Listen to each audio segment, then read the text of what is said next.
Hi guys, स्वागत है आप सभी का मेरे YouTube चैनल पे। जैसा कि मैंने पिछली 2 वीडियो में आपको कक्षा 12 की फिजिक्स का फर्स्ट चैप्टर की कुछ परिभाषाएं और सूत्र के बारे में समझाया था। उनके साथ साथ मात्रक भी बताए थे, ठीक है जी। और राशि कैसी है ये भी बताया था, अदिश है या सदिश है, ठीक है। तो आज की वीडियो में देखिए, उनमें से ही एक हेडिंग है हमारी वैद्युत फ्लक्स। क्या है? वैद्युत फ्लक्स।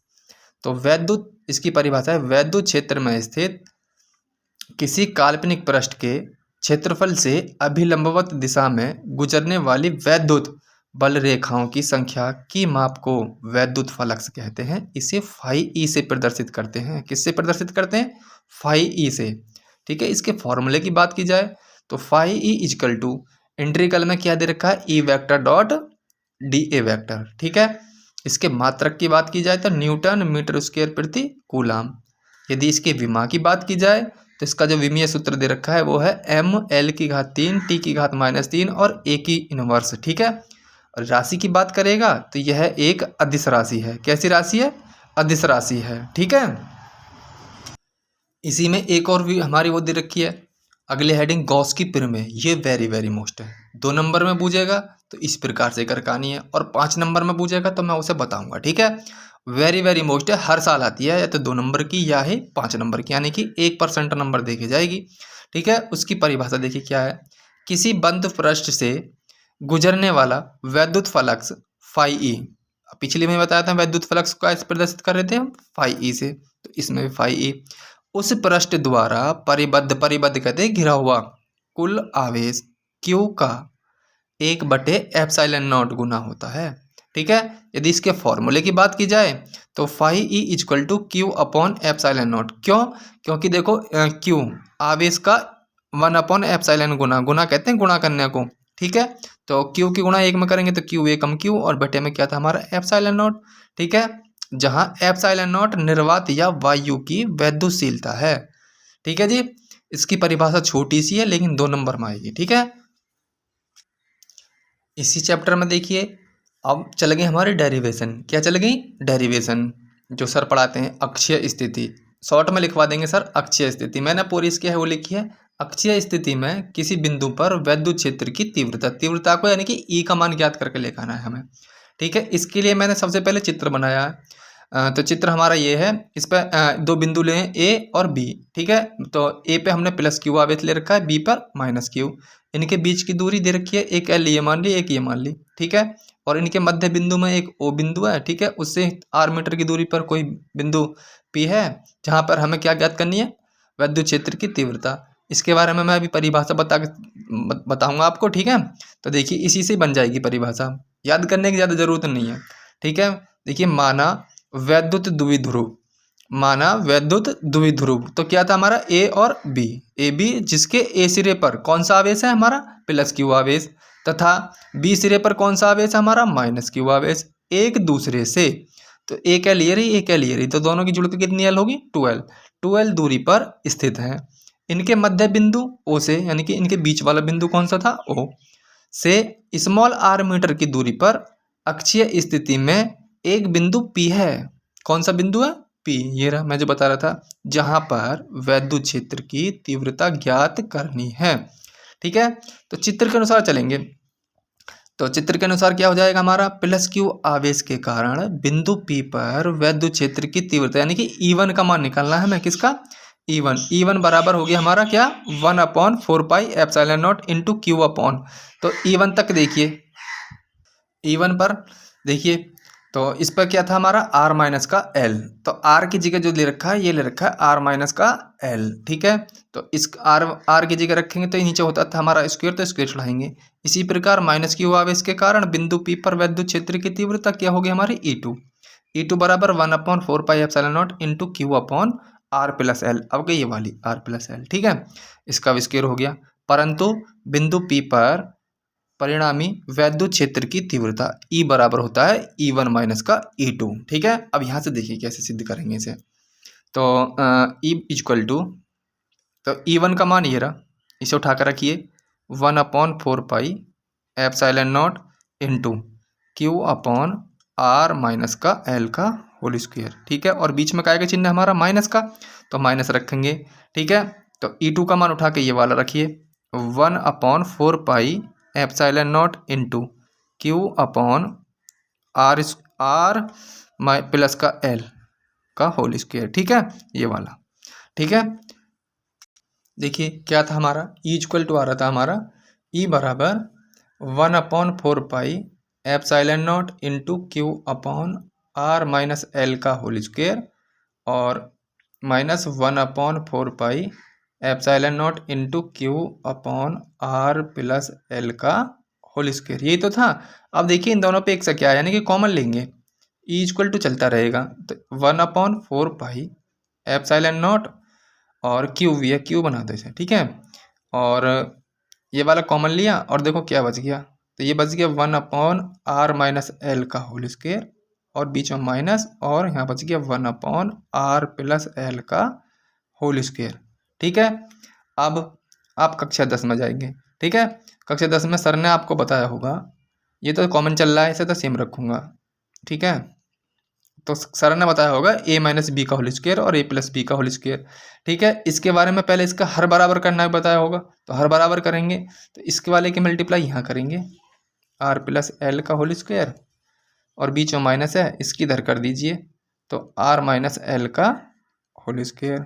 और अब देखिए इन दोनों की आपस में गुणा कर देंगे, तो आर स्क्वायर माइनस का एल स्क्वायर का होल स्क्वायर बन जाएगा, क्योंकि एक बार प्लस में एक बार माइनस में, और कॉमन भी ले लेंगे दोनों को, कॉमन नहीं सॉरी मल्टीप्लाई करेंगे। मल्टीप्लाई करने के बाद अब इसमें जब एक बार माइनस का एक बार प्लस का फॉर्मूला होता था, तो वो होता था a की घात 2 माइनस b की घात 2 का फॉर्मूला। ठीक है, अब देखिए ये तो सेम चलता रहेगा, q/4 pi epsilon naught into ये वाला बन गया a प्लस बी का होल स्क्वायर, तो क्या होता था a की घात 2 प्लस b की घात 2 प्लस का 2ab।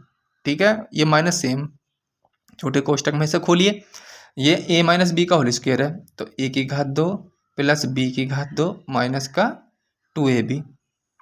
ठीक है, कोष्टक भी बंद कर दिया, इसे सेम रखेंगे R square minus L square का होल स्क्वायर। ठीक है, तो E बराबर ये तो सेम चलता रहेगा q/4 पाई एप्सिलॉन नॉट। अब देखिए आर स्क्वायर भी सेम, एल स्क्वायर भी सेम और 2rl भी सेम, अंदर माइनस की मल्टीप्लाई करिए, तो माइनस का तो हो गया आर स्क्वायर और माइनस का हो गया एल स्क्वायर, यानी कि मेरा कहना मतलब ये है जो चीज़ प्लस की होती है वो माइनस की हो जाएगी और जो माइनस की होती है वो प्लस की हो जाएगी। ठीक है, उसके साथ साथ नीचे वाला सेम चलता रहेगा, R square minus L square का होल स्क्वायर। तो अब देखिए q/4 पाई एप्सिलॉन नॉट तो सेम है, अब ये तो है हमारा प्लस का, ये है माइनस का, आपस में कट गए। ये देखो प्लस का, ये भी माइनस का, ये भी आपस में कट गए। अब देखिए 2rl और 2rl कितने हो गए जुड़ के 4rl, और बटे में क्या बच गया R square minus L square की भी होल स्क्वायर। ठीक है, उसके साथ साथ E बराबर q/4 पाई एप्सिलॉन नॉट तो सेम, उसके साथ साथ इसको लिख सकते हैं हम 2 गुणा 2rl। ठीक है, कोई दिक्कत नहीं है, मैं बताऊंगा क्यों लिख रहा हूँ। और नीचे से जो ना आर इस चूंकि का निशान लगाओ, पहले चूंकि के लिए बराबर लिख के और इसको लिखेंगे आर स्क्वायर काफ़ी बड़ा है किससे, एल स्क्वायर से, एल को छोड़ देंगे, ए मान लेंगे, तो ये हो गया आर स्क्वायर की घात भी 2, क्यू के अंदर गुणा कर देंगे, करिए, तो यहाँ हो गया 1/4 पाई एप्सिलॉन नॉट और यहाँ की क्यू की गुणा करेंगे तो 2qrl और बटे में 2 और 2 घात, गुणा में घात जुड़ती हैं, तो 2 और 2 कितनी होगी 4। ठीक है, एक आर से कट जाएगी घात, तो क्या हो गया देखिए 1/4 पाई एप्सिलॉन नॉट तो सेम, और यहाँ बच गया एक तो ये वाला 2 और एक ये वाला 2 और भी तो था एक और, चलो 2। ठीक है, उसके साथ साथ तो अब ये हो जाएगा हमारा 2 गुणा 2ql और अपॉन में r की पावर 3। ठीक है, अब मैंने एक पीछे फॉर्मूला लिखवाया था आपको, 2QL किसके बराबर होता था वो, P के, किसके, P के। तो P बना देंगे और R⁻3, ठीक है।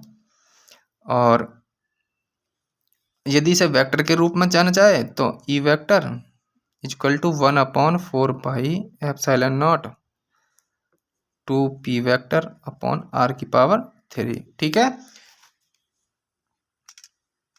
यदि इसके मात्रक की बात की जाएगी तो क्या आ जाएगा, न्यूटन प्रति कूलम, ठीक है। अब देखिए इसे एक बार फिर समझ लेंगे। हमारा जो ये बन रहा था E equal to 1/4πε0 into Q upon R-L का होल स्क्वायर और minus 1/4πε0 into Q upon R+L का होल स्क्वायर। तो इन दोनों पे से मैंने कॉमन लिया, Q दोनों के पास था तो Q भी ले लिया और 1/4πε0 भी कॉमन ले लिया। तो यहाँ बच गया 1 ये और 1 ये। तो देखिए नीचे नीचे के दोनों हर बराबर नहीं थे, हमें बराबर करने थे। तो बराबर करने के लिए इसकी मल्टीप्लाई मैंने 1 में की थी, ये आगे इसकी मल्टीप्लाई यहाँ पर की, इन दोनों की आपस में की। तो ये नीचे देखिए एक तो है a-b का a-b और एक बार है a+b, इनका v स्क्वायर हो जाएगा, a की घात 2 माइनस b की घात 2 का फॉर्मूला बन जाएगा और बाहर हमारा घात 2 थी तो 2 ही आएगी, ठीक है। उसके साथ साथ ये फॉर्मूला था हमारा a+b का होल स्क्वायर, इसे खोला मैंने तो a की घात 2 प्लस b की घात 2 प्लस 2ab से खोला, माइनस का फॉर्मूला खुलेंगे, माइनस को सेम रखते हुए माइनस वाला फॉर्मूला खोलेंगे, a की घात 2 प्लस b की घात 2 माइनस 2ab से, ठीक है। ये सेम चलता रहेगा। अब इसमें मैंने माइनस के अंदर गुणा करी तो ये तो देखो सेम बचेंगे तीनों, ठीक है। माइनस की जो चीज़ प्लस की होती है वो माइनस की हो जाती है, यानी चिन्ह बदल जाएगा। ये प्लस का था ये भी माइनस का हो गया, ये माइनस माइनस क्या हो जाएगा हमारा प्लस। उसके साथ साथ बटे में जो चल रहा था वो सेम रहेगा। जो चीज़ प्लस माइनस के थे वो आपस में कट गए, 2RL और 2RL जुड़ के हो गया हमारा 4RL, ठीक है। इस 4 को लिख सकते हैं 2 गुणा 2, 2 दूनी 4 हो जाएगा। इस क्यू के अंदर गुणा कर दो, तो क्यू की हमने अंदर गुणा किया और यहाँ पे देखिए मैंने एल को छोड़ दिया है, आर स्क्वायर काफ़ी बड़ा है किससे, एल स्क्वायर से, तो एल अमान्य माना है, ठीक है। उसके लिए तो 2 गुणा 2 करेंगे तो 2 दूनी 4, यहाँ मैंने छूट गया था, मैंने लिख दिया है हल्का था, 2 बच रहा था हमारा, ठीक है। अब ये देखिए क्यू के अंदर गुणा करने के बाद देखो एक तो 2 ये बच रहा, एक ये वाला 2, ठीक है। 2Q, एक तो ये वाला Q और अंदर गुणा कर रहे हैं QL, ठीक है। अब ये बटे में देखो एक आर से जब 4 घात थी तो कितनी बचेंगी कट के, 3 बचेंगी, 3 बचा दी मैंने, ठीक है। उसके साथ साथ ये 2QL जो होता है ना ये P के बराबर होता है, किसके, P के। P का फॉर्मूला होता है P इक्वल टू 2QL होता है, तो इसकी जगह P रख देंगे और बटे में R⁻3 था, और यदि वेक्टर के रूप में पूछेगा तो ये मात्रक के बाद पूछेगा तो न्यूटन प्रति कूलम। अगर वीडियो पसंद आई हो तो लाइक करके सब्सक्राइब कर लेना, ठीक है। मिलते हैं नेक्स्ट वीडियो में, ऐसे ही वीडियो के लिए सब्सक्राइब जरूर करें।